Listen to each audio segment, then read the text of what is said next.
पण ज्याने महाराष्ट्राची वाट लावली, ज्यांना आम्ही महाराष्ट्राचे शत्रू समजतो, त्यांच्याबरोबर जे लोक खुलेआम बसलेले आहेत जाऊन, तर त्यांना अशा प्रकारचे सन्मान आपल्या हातून देणं हे महाराष्ट्राच्या अस्मितेला आणि स्वाभिमानाला धक्का लावणार आहे, ही आमची भावना आहे.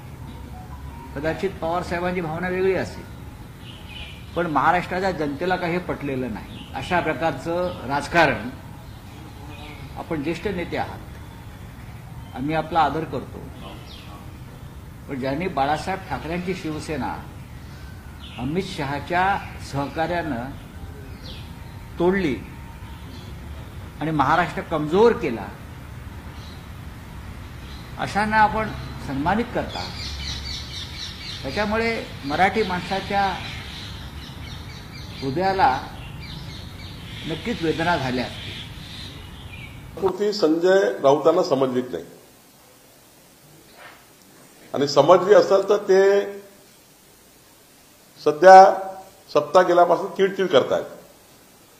माननीय शरद पवार साहेबांनी एकनाथ शिंदेचा सत्कार करणे किंवा त्यांना एखाद्या पुरस्काराने निवड करणे ही या महाराष्ट्राची संस्कृती आहे. आतापर्यंत मला हे वाटत होतं की शरद पवार साहेब संजय राऊतांना सल्ले देत असतील, असा आमचा समज होता. आता संजय राऊत शरद पवार साहेबांना सल्ले द्यायला लागलाय. खरं तर मला पवार साहेबांनाही खरं तर वाईट वाटतं की संजय राऊतांचा सल्ला आता पवार साहेब घेतील का. संजय राऊत पवारांना सल्ले द्यायला लागलेले आहेत. त्यामुळं खरं तर या महाराष्ट्राची संस्कार संस्कृती जपण्याचं काम शरद पवारांनी केलं आहे. त्यामुळे उद्धव ठाकरे आणि संजय राऊतांना चिडचिड करायची गरज नाही. ते का चिडचिड करताय मला माहीत नाही. एकनाथ शिंदे राज्याचे मुख्यमंत्री राहिलेले आहेत, एक प्रगल्भ आणि एक मराठमोळा नेता आहे आणि एक उत्कृष्ट काम करणारा कार्यकर्ता आहे. त्यामुळे पवार साहेबांनी कार्यकर्ता म्हणून उत्कृष्ट काम केलं म्हणून 2.5 वर्ष या राज्याला म्हणजे उद्धव ठाकरेपेक्षा नक्कीच एकनाथ शिंदेनी चांगलं काम केलं याचं प्रमाणपत्र शरद पवार साहेब देत आहे. उद्धव ठाकरेपेक्षा एकनाथ शिंदेनी चांगलं काम केलं, उद्धव ठाकरेपेक्षा एकनाथ शिंदेनी राज्य पुढे नेलं, याचं सर्टिफिकेट शरद पवार साहेबांनी दिलं त्यांचा सत्कार करून एकनाथ शिंदेचा.